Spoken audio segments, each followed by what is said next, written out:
Ingat, subscribe dulu guys. Gratis.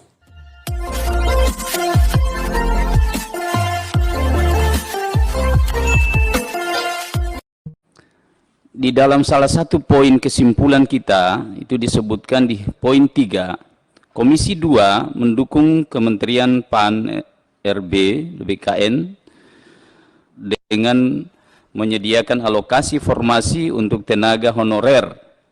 Beberapa hal yang perlu diperhatikan dalam penetapan formasi, Komisi 2 meminta kepada kementerian untuk memberikan porsi khusus kepada tenaga administrasi kita yang pada tahun 2013 seingat saya itu terakhir dilakukan seleksi seluruh Indonesia, Pak.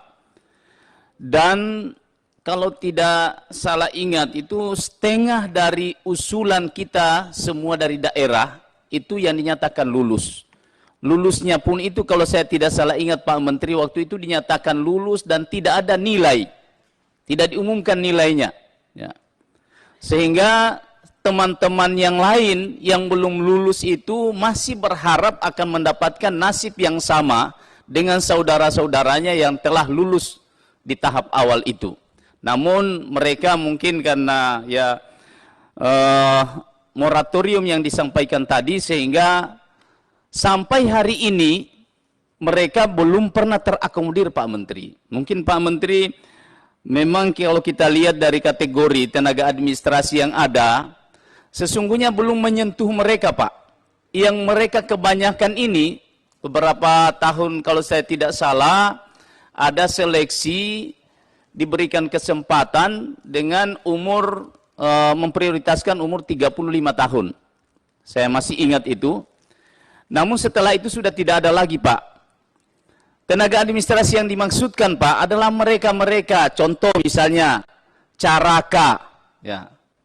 Contoh misalnya office boy, tenaga komputer, operator komputer. Mereka ini sebetulnya Pak yang sudah mengabdi kepada daerah. Yang saya tahu betul mereka mengabdi puluhan tahun. Mereka dengan saya lihat dengan mata kepala saya sendiri, bahkan mereka ini lebih rajin daripada tenaga-tenaga ASN. Mereka sangat patuh, takut sekali. Padahal gaji mereka pada saat itu sama sekali dari daerah belum seperti hari ini memberikan gaji yang cukup kepada tenaga honorer. Nah mereka inilah sampai hari ini dengan sabarnya Pak Menteri masih menunggu peluang itu.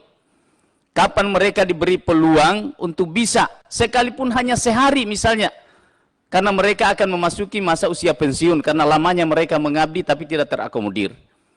Nah, itu kira-kira Pak Menteri yang ingin saya sampaikan pada kesempatan ini, sehingga mudah-mudahan ini kesempatan besar. Saya tahu betul Pak Menteri ini adalah orang yang memiliki kepedulian yang sangat besar kepada orang cilik Pak, orang yang kecil. Dan mereka inilah orang cilik Pak, orang-orang yang memang pesuruh di kantor-kantor itu.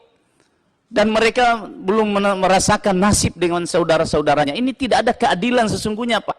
Mereka ini mendapatkan nasib yang tidak beruntung hanya persoalan ketidakadilan sesungguhnya. Karena sahabat-sahabatnya yang lain sudah terrekrut mereka dengan seleksi yang formalitas sifatnya Pak, yang saya ingat waktu itu. Belum Pak Menteri di situ. Nah, oleh karena itu pada kesempatan yang baik ini sesuai dengan rekomendasi dari Komisi 2, kami sekali lagi masih sangat berharap Pak Menteri bisa memberikan ruang kepada saudara-saudara kita ini yang hari ini sangat menunggu kebijakan besar dari negara untuk bisa ada keberpihakan buat mereka. Saya kira itu yang perlu. Jadi sekali lagi saya tegaskan bahwa tenaga administrasi ini beda dengan tenaga teknis Pak. Tenaga administrasi yang dimaksudkan yang hari ini mengeluh di mana-mana itu adalah mereka seperti yang saya sebutkan tadi, tenaga Caraka, office boy, kemudian tenaga komputer yang dulu karena masih bikin-bikin amplop Pak Menteri dulu. Mereka ini tugasnya, karena dulu belum secanggih sekarang. Ya. Masih mengetik dengan ketikan-ketikan mesin ketik biasa, belum komputer seperti hari ini. Itu yang pertama Pak Menteri. Yang kedua, saya kembali kepada kepala BKN Pak. Saya sangat memberi apresiasi tentu apa yang disampaikan Pak Kepala tadi, itu luar biasa. Memang kita lihat hasilnya. Namun ada satu hal Pak, kekhawatiran kita ke depan, profil ASN yang direkrut dengan cara yang seperti yang kita lakukan hari ini. Saya ingin menyampaikan sedikit Pak gambaran saya, sebagaimana visi misi Bapak Presiden, bahwa ke depan ini ada 3 proyeksi sesungguhnya tampilan ASN, ya, abdi negara kita ini di abad 21. Saya masih ingat sekali beliau selalu menyampaikan itu melalui revolusi akhlak, ya, mental, yaitu berupa yang berkarakter, yang berkompeten, dan yang berwawasan. Ya. Mudah-mudahan ini ke depan bisa menjadi format sedemikian rupa sehingga kita bisa mendapatkan sosok ASN yang memiliki 3 hal ini: berakhlak, berkompeten, dan berwawasan tentunya. Nah ini, kalau ini kita dapatkan, saya kira insya Allah misi besar dari Kementerian, Menpan RB, kemudian KSN insya Allah akan menjadikan Indonesia memiliki pelayan yang bisa diharapkan sebagaimana visi misi Bapak Presiden tentunya. Kalau sekarang ini Bapak Presiden selalu menyampaikan bahwa bagaimana kita di Indonesia. Bapak Presiden dulu waktu ke Turki menceritakan kepada kami waktu itu kepala daerah. Beliau datang di Turki itu hanya dalam waktu kurang lebih 15 menit seluruh perizinan selesai Pak. Tapi hari ini bagaimana? Bapak Presiden sudah membuat berbagai macam lembaga untuk menyederhanakan ini. Tapi apa yang terjadi? Karena ini Pak, kita belum bisa mendapatkan profil pelayan negara yang memiliki 3 hal itu. Memiliki akhlak, tentu kompeten, kemudian kompeten dan berwawasan tentunya. Untuk itu yang pertama saya masuk kepada apa yang menjadi topik kita pada siang hari ini. Ketika Bapak melansir tentang akan diterimanya CPNS dan P3K, itu anggapan masyarakat lewat media itu Pak Menteri, itu dikatakan jumlahnya adalah 1,3 juta orang akan diakomodir. Ternyata di slide yang Bapak sampaikan tadi berbeda dengan antara jumlah kebutuhan dengan jumlah rencana penetapan. Itu jauh berbeda Pak. Kalau menurut saya jumlah rencana penetapan tentu sesuai dengan anggaran. Yang dilansir oleh berbagai mass media, saya ketika itu di Dapil Pak, di Pasaman, 300 km dari Padang. Dan saya sedang bicara dengan kawan-kawan, guru, K2, dan staf. Dan saya malah mengapresiasi apa yang Bapak sampaikan, ini adalah merupakan peluang bagi Bapak Ibu terhadap kondisi yang disampaikan oleh pemerintah pusat. Tentu saya minta juga penjelasan, ternyata yang dilansir di koran itu hanya 60% dari kebutuhan. Nih harap-harap cemas juga nih. Sudahlah terbatas, kemudian juga dikurangi dari jumlah yang ada di berbagai mass media. Apakah mengutipnya yang salah atau bapaknya yang menyampaikan karena dan lain sebagainya. Saya tidak tahu persis. Oleh karena itu, berkaitan dengan penerimaan CPNS hari ini, bagaimana pula kebijakan pemerintah terhadap Bengkalai yang selalu kita bicarakan, yaitu masalah K2. Bagaimana format yang Bapak buat terhadap seleksi yang sedang kita lakukan ini. Ada yang hampir pensiun, ada yang sudah 20-30 tahun bekerja, dan lain sebagainya, tanpa yang bersangkutan, ini anak didik tidak bisa bersekolah. Ini adalah semacam, ada debatable sebetulnya Pak. Kasihan kita kalau kita pergi ke kampung-kampung itu Pak. Tenaga honor itu tidak sesuai dengan UMR yang diterapkan. Jauh. Harapannya adalah jadi pegawai negeri. Taruhlah P3K. Tetapi kalau memang beliau katakan, Pak, kalau kami diadu dengan anak-anak yang baru tamat, kami nggak mengerti komputer, pasti kalah. Dan ini adalah bengkalai dari pemerintah. Harusnya bagaimana kebijakan. Perlu ada kepedulian. Ini kepedulian yang dimintakan nih, Pak. Kebijakan yang dikedepankan terhadap K2 yang jauh jumlahnya sangat banyak. Ini isi hati yang disampaikan, saya juga hampir keluar air mata saya mendengar apa yang saya sampaikan, karena keterbatasan waktu tentu tidak bisa saya ungkapkan secara vulgar terhadap persoalan itu. Kemudian juga Pak Bima, berkaitan dengan ini juga, ada persoalan lagi. Setelah kita memformat jumlahnya sekian, ternyata ketika NIP dikeluarkan juga jauh berkurang. Apa yang Bapak sampaikan di sini? Usul masuk 49.620. Tetapi SK yang bisa kita keluarkan adalah berbagai macam yang Bapak alasankan tadi. Ada yang tidak memenuhi syarat lah dan lain sebagainya. Kalau tidak memenuhi syarat menurut saya ini nggak mungkin lah. Harusnya segala sesuatu meninggal, mengundurkan diri, kita dapat pahami. Tetapi kalau yang Bapak sampaikan, saya catat tadi Bapak menyebut, Pak Bima menyampaikan tadi, tidak memenuhi syarat.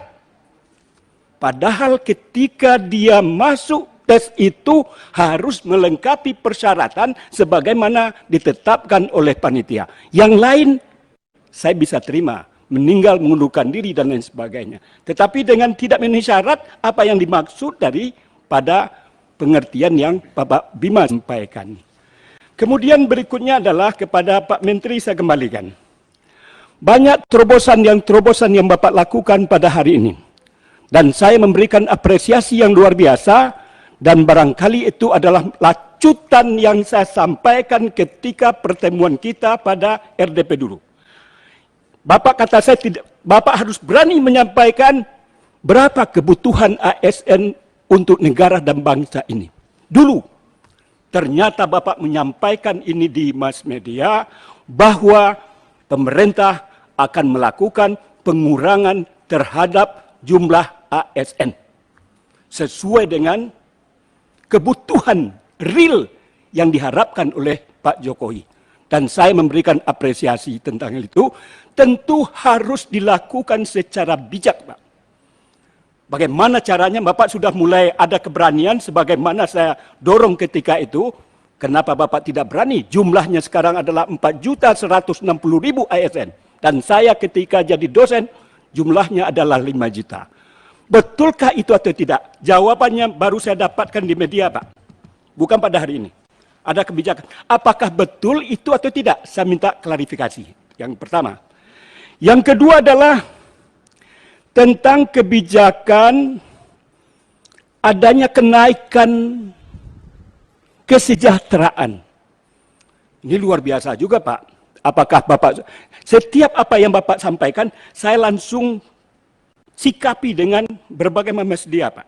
Jadi setiap apa yang Bapak kemukakan, saya langsung respon.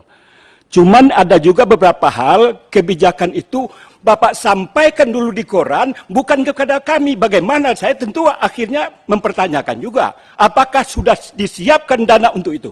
Di satu sisi kita kelabakan menambah jumlah ASN dikarenakan keterbatasan dana. Di satu sisi lagi Bapak ada semacam paradoksi.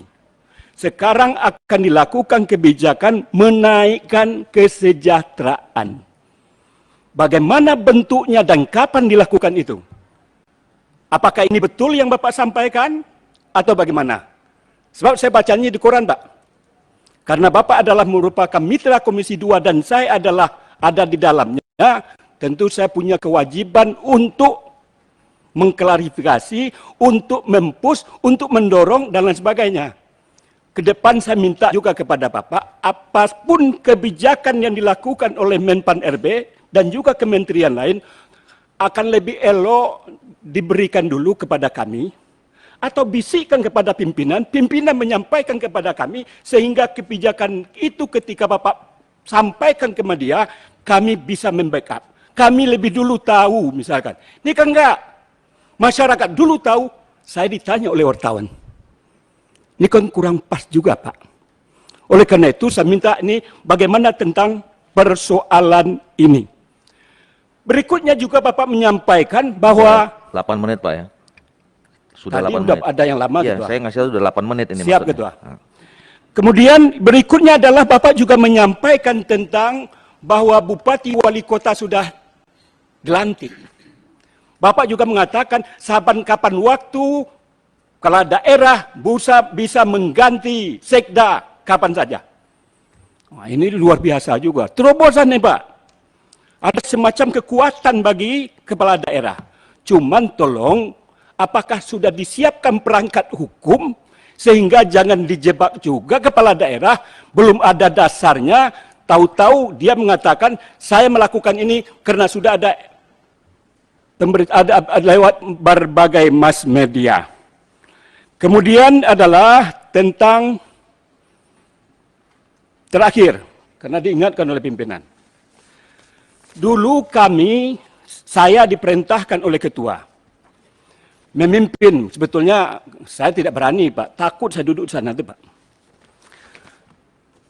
Yang datang ke sini adalah semacam sebagai organisasi orang-orang yang diberhentikan dengan tidak hormat pegawai negeri. Dengan berbagai persoalan yang dia lakukan terhadap kesalahan yang menurut pemerintah harus diberhentikan dengan tidak hormat.